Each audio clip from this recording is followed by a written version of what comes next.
ಕ್ಷಣ ಕ್ಷಣಕ್ಕೂ ಹೆಚ್ಚಾಗ್ತಾ ಇದೆ ಬಿಗ್ ಬಾಸ್ನ ಕ್ರೇಜ್. ಜಾಲಿವುಡ್ ಸ್ಟುಡಿಯೋ ಬಳಿ ಗಿಲ್ಲಿ ಫ್ಯಾನ್ಸ್ ಆಲ್ರೆಡಿ ಸೆಲೆಬ್ರೇಟ್ ಮಾಡೋದಕ್ಕೆ ಶುರು ಮಾಡಿಬಿಟ್ಟಿದ್ದಾರೆ. ಗಿಲ್ಲಿ ಕಟ್ಔಟ್ಗೆ ಹಾಲಿನ ಅಭಿಷೇಕವನ್ನು ಮಾಡ್ತಾ ಇದ್ದಾರೆ ಫ್ಯಾನ್ಸ್. ಹೆಚ್ಚಿನ ಸಂಖ್ಯೆಯಲ್ಲಿ ಜಮಾವಣೆಗೊಂಡಿದ್ದಾರೆ ಅಭಿಮಾನಿಗಳು. ಗಿಲ್ಲಿ ಗಿಲ್ಲಿ ಅಂತ ಘೋಷಣೆ ಕೂಗ್ತಾ ಇದ್ದಾರೆ. ಗಿಲ್ಲಿ ಫ್ಯಾನ್ಸನ್ನು ಚದುರಿಸೋದಕ್ಕೆ ಪೊಲೀಸರು ಲಘು ಲಾಠಿ ಪ್ರಹಾರವನ್ನು ಕೂಡ ಮಾಡಬೇಕಾಗಿ ಬಂತು. ಯಾಕೆಂದರೆ ಫಿನಾಲೆ ನಡೀತಾ ಇರೋದೇ ಜಾಲಿವುಡ್ ಸ್ಟುಡಿಯೋಸ್ನಲ್ಲಿ, ಬಿಗ್ ಬಾಸ್ ಮನೆ ಇರೋದು ಕೂಡ ಅಲ್ಲೇ. ಸೊ ಹಾಗಾಗಿ ಸಾಕಷ್ಟು ಸಂಖ್ಯೆಯಲ್ಲಿ ಬಿಡದಿಯ ಈ ಜಾಲಿವುಡ್ ಸ್ಟುಡಿಯೋ ಮುಂದೆ ಜನ, ಅದರಲ್ಲೂ ಗಿಲ್ಲಿ ಅಭಿಮಾನಿಗಳು ಜಮಾಯಿಸಿದ್ದಾರೆ.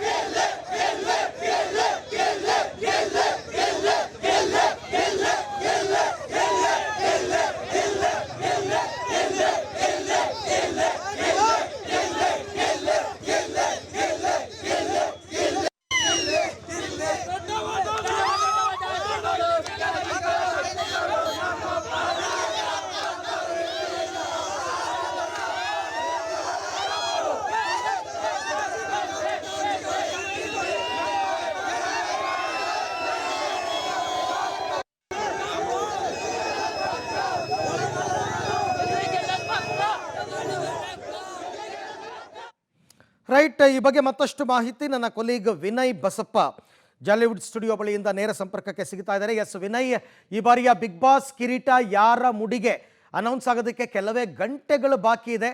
ಈ ಮಧ್ಯೆ ಜಾಲಿವುಡ್ ಸ್ಟುಡಿಯೋಸ್ ಮುಂದೆ ಹೇಗಿದೆ ಅಭಿಮಾನಿಗಳ ಅಬ್ಬರ ಅಂತ? ಖಂಡಿತವಾಗ್ಲೂ ಅರವಿಂದ್, ಏನೋ ಅಂತಿಮವಾಗಿ ಗೆಲ್ಲೋದು ಯಾರು ಅನ್ನೋದ್ರ ಬಗ್ಗೆ ಕೂಡ ಇನ್ನೇನು ಕೆಲವೇ ಕ್ಷಣಗಳಲ್ಲಿ ಅನೌನ್ಸ್ ಆಗುತ್ತೆ. ಅದಕ್ಕೂ ಮುನ್ನ ಈಗಾಗಲೇ ಜಾಲಿವುಡ್ ಸ್ಟುಡಿಯೋ ಮುಂದೆ ಗಿಲ್ಲಿ ಅಭಿಮಾನಿಗಳು ಸಂಭ್ರಮಾಚರಣೆಯನ್ನ ಮಾಡ್ತಾ ಇರುವಂಥದ್ದು. ಸುಮಾರು ಬೆಳಗ್ಗೆ 11 ಗಂಟೆಯಿಂದಲೂ ಕೂಡ ಬಂದು ಸೇರ್ತಾ ಇರುವಂಥ ಅಭಿಮಾನಿಗಳು ಇದೀಗ ಸಾವಿರಾರು ಸಂಖ್ಯೆಗೆ ಏರಿಕೆ ಆಗಿರುವಂಥದ್ದು ದೃಶ್ಯಗಳಲ್ಲಿ ನೋಡ್ತಾ ಇರ್ಬೋದು. ಈಗಾಗಲೇ ಏನೋ ಜಾಲಿವುಡ್ ಮುಂಭಾಗದ ಒಂದು ಸ್ಥಳ ಏನಿದೆ, ಕಂಪ್ಲೀಟ್ ಆಗಿ ಗಿಲ್ಲಿ ಅಭಿಮಾನಿಗಳು ಇಲ್ಲಿ ನೆರೆದಿದ್ದಾರೆ. ಸುಮಾರು ಸಾವಿರಾರು ಸಂಖ್ಯೆಯಲ್ಲಿ ಅಭಿಮಾನಿಗಳು ಇಲ್ಲಿ ಇರುವಂಥದ್ದು. ಗಿಲ್ಲಿ ಪರ ಜೈಕಾರ ಹಾಕುವಂಥದ್ದು, ಗಿಲ್ಲಿಯ ಕಟೌಟು ಫ್ಲೆಕ್ಸ್ಗಳಿಗೆ ಹಾಲಿನ ಅಭಿಷೇಕ ಹಾಗೂ ಹೂವಿನ ಹಾರಗಳನ್ನು ಹಾಕುವಂಥ ಕೆಲಸವನ್ನು ಮಾಡ್ತಾ ಇರುವಂಥದ್ದು. ಸುಮಾರು ಸಂಜೆ 7 ಗಂಟೆ ಆದರೂ ಕೂಡ ಗಿಲ್ಲಿ ಅಭಿಮಾನಿಗಳ ಉತ್ಸಾಹ ಕಡಿಮೆ ಆಗ್ತಾ ಇಲ್ಲ. ಸಾಕಷ್ಟು ಸಂಖ್ಯೆಯಲ್ಲಿ ಜನ ಇನ್ನೂ ಬಂದು ಕೂಡ ಸೇರ್ತಾ ಇರುವಂಥದ್ದು. ಅಂದರೆ ಅಂತಿಮವಾಗಿ ವಿನ್ನರ್ ಯಾರು ಅಂತ ಅನೌನ್ಸ್ ಆಗೋದು ಸುಮಾರು 11 ಗಂಟೆ ವೇಳೆ ಆಗುತ್ತೆ. ಅಷ್ಟಾದರೂ ಕೂಡ ಜನ ಇನ್ನೂ ಕೂಡ ಹೆಚ್ಚಿನ ಸಂಖ್ಯೆಯಲ್ಲಿ ಇಲ್ಲಿಗೆ ಬರ್ತಾ ಇದ್ದಾರೆ. ಎಲ್ಲ ಕಡೆಯೂ ಕೂಡ ಗಿಲ್ಲಿಯವರಿಗೆ ಜೈಕಾರವನ್ನು ಕೂಗ್ತಾ ಇರುವಂಥದ್ದು. ಗಿಲ್ಲಿ ಈ ಬಾರಿ ಬಿಗ್ ಬಾಸ್ ವಿನ್ನರ್ ಆಗ್ತಾರೆ ಅಂತ ಘೋಷಣೆಗಳನ್ನು ಕೂಗ್ತಾ ಇರುವಂಥದ್ದು. ಜೊತೆಗೆ ಸಾಕಷ್ಟು ಸಂಖ್ಯೆಯಲ್ಲಿ ಬೇರೆ ಬೇರೆ ಊರುಗಳಿಂದಲೂ ಕೂಡ ಬಂದಿದ್ದಾರೆ. ಕೇವಲ ಬೆಂಗಳೂರು ರಾಮನಗರ ಅಲ್ಲ, ಉತ್ತರ ಕರ್ನಾಟಕ ಭಾಗದಿಂದಲೂ ಕೂಡ ಹೆಚ್ಚಿನ ಸಂಖ್ಯೆಯಲ್ಲಿ ಜನ ಇಲ್ಲಿ ಬಂದಿರುವಂಥದ್ದು.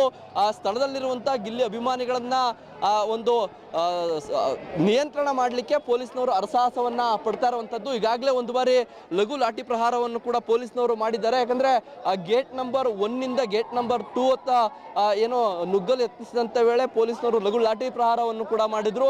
ಆ ನಿಟ್ಟಿನಲ್ಲಿ ಎಲ್ಲರೂ ಕೂಡ ಈಗ ಗೇಟ್ ನಂಬರ್ 1 ಏನಿದೆ ಆ ಒಂದು ಗೇಟ್ ನಂಬರ್ 1 ಮುಂಭಾಗ ಜಮಾವಣೆಗೊಂಡಿದ್ದಾರೆ. ಇನ್ನೂ ಕೂಡ ಹೆಚ್ಚಿನ ಸಂಖ್ಯೆಯಲ್ಲಿ ಗಿಲ್ಲಿ ಅಭಿಮಾನಿಗಳು ಬರ್ತಾ ಇದ್ದಾರೆ.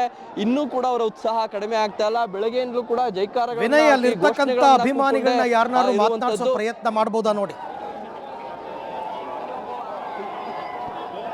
ಖಂಡಿತ ಅರವಿಂದ್, ಅವರೆಲ್ಲ ಇಲ್ಲಿರುವಂಥ ಅಭಿಮಾನಿಗಳನ್ನ ಮಾತನಾಡಿಸುವಂಥ ಕೆಲಸವನ್ನ ಮಾಡ್ತೀನಿ. ಎಲ್ಲಿಂದ ಬಂದಿರುವಂಥದ್ದು ಏನು ಅನ್ನೋದ್ರ ಬಗ್ಗೆ ಕೂಡ ಮಾತನಾಡಿಸ್ತೀನಿ. ಎಲ್ಲಿಂದ ಬಂದಿರೋದು ನೀವು? ಕೊಪ್ಪಳ ಡಿಸ್ಟ್ರಿಕ್ಟ್. ಕೊಪ್ಪಳದಿಂದ ಇಟಗಿ. ಏನು ಹೇಳ್ತೀರಿ, ಯಾರು ಗೆಲ್ಬೇಕು ಅಂತೀರಿ? ಗಿಲ್ಲಿ ಗಿಲ್ಲಿ ಗಿಲ್ಲಿ ಗೆಲ್ಲಬೇಕು, ಗಿಲ್ಲಿ ಗೆಲ್ಲಬೇಕು.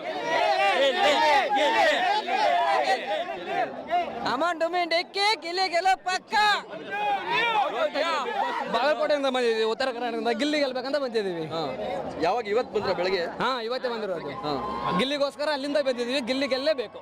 ನೋಡ್ತಾ ಇದ್ರೆ ಇಡೀ ಸೀಸನ್ ಯಾರು ಚೆನ್ನಾಗಿ ಆಡ್ತಿದ್ದಾರೆ ಅನ್ಸುತ್ತೆ? ಗಿಲ್ಲಿ ಗಿಲ್ಲಿ ಗಿಲ್ಲಿ. ಸರ್, ಎಲ್ಲಿಂದ ಬಂದಿದ್ದೀರಿ? ನಮ್ದು ಹಾವೇರಿಯಿಂದ ಬಂದಿದ್ದೇವೆ. ನಾವು ಇಲ್ಲಿ ಬೆಂಗಳೂರಲ್ಲೇ ಈ ಶೋ ನೋಡ್ಬೇಕಂತಾನೆ ಬಂದಿದ್ದೇವೆ. ಈ ಸರ್ಕಲ್ ತುಂಬ ಇಡೀ ಇದರಲ್ಲೇ ಬಿಟ್ಟರೆ ಗಿಲ್ಲಿ ಫ್ಯಾನ್ಸ್ ಬಿಟ್ಟರೆ ಬೇರೆ ಯಾರು ಕಾಣ್ತಾ ಇಲ್ಲ. ಎಲ್ಲ ಗಿಲ್ಲಿ ಫ್ಯಾನ್ಸ್ಗಳೇ ಇರೋದು ಹೊರತಾಗಿ ಬೇರೆ ಯಾವ ಫ್ಯಾನ್ಸು ಇಲ್ಲ. ಎಲ್ಲರೂ ಗಿಲ್ಲಿ ಗೆಲ್ಲಿಸ್ಬೇಕಂತಾನೆ ಬಂದಿರೋದು. ಗಿಲ್ಲಿನ ಗೆಲ್ಲಬೇಕು. ಡಮಾ ಡಿಮಿ ಡಕ್ಕ ಗಿಲ್ಲಿ ಗೆಲ್ಲೋದು ಪಕ್ಕ.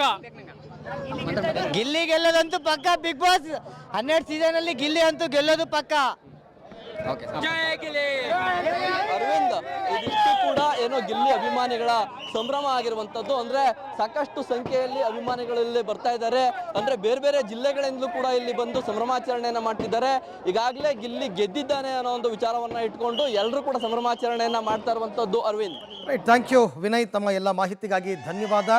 ಸೊ ಒಟ್ಟಾರೆ ಗಿಲ್ಲಿ ಅಭಿಮಾನಿಗಳ ಸಂಖ್ಯೆನೇ ಅಲ್ಲಿ ಜಾಸ್ತಿ ಇರೋದು. ಯಾರ ಬಾಯಲ್ಲಿ ಕೇಳಿದ್ರು ಕೂಡ ಗಿಲ್ಲಿ ಗಿಲ್ಲಿ ಗಿಲ್ಲಿ.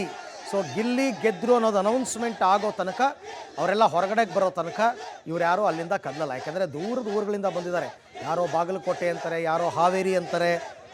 ಸೊ ಹಾಗಾಗಿ ಈ ಕ್ರೌಡು ಅಲ್ಲಿನ ಕಂಟೆಸ್ಟೆಂಟ್ಗಳೆಲ್ಲ ಹೊರಗಡೆಗೆ ಬರೋ ತನಕನೂ ಇವತ್ತು ಹೆಚ್ಚು ಕಡಿಮೆ ಇದ್ದೇ ಇರುತ್ತೆ.